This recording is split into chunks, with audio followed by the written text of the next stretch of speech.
সর্বপ্রথম মসজিদুল আকসা কে নির্মাণ করেছেন তা নিয়ে ঐতিহাসিকদের বিভিন্ন মত পাওয়া যায়। কেউ বলেন এই মসজিদের প্রথম নির্মাতা হলেন আদি পিতা হযরত আদম আলাইহিস সালাম, কেউ বলেন হযরত ইব্রাহিম আলাইহিস সালাম, আবার কারো মতে নূহ আলাইহিস সালামের মহাপ্লাবনে ধ্বংস হওয়ার পরে হযরত ইব্রাহিম আলাইহিস সালাম এর পুনর্নির্মাণ করেন। এরপর হযরত ইয়াকুব আলাইহিস সালাম এবং হযরত দাউদ আলাইহিস সালাম এসে আল আকসা মসজিদের নির্মাণের কাজে ভূমিকা রাখেন। পরে দাউদ আলাইহিস সালামের ছেলে হযরত সুলাইমান আলাইহিস সালাম জিনদের মাধ্যমে বাইতুল মুকাদ্দাসের সংস্কার কাজ শেষ করেন।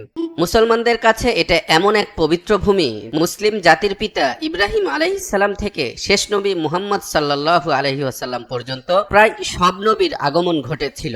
আজকের ফিলিস্তিন ভূখণ্ডের সাথে যেসব নবী রাসূলের নাম জড়িয়ে আছে তারা হলেন ইব্রাহিম, ইসমাইল, ইসহাক, লূত, ইয়াকুব, ইউসুফ, দাউদ, সুলাইমান, ইয়াহইয়া এবং ঈসা আলাইহিমুস সালাম।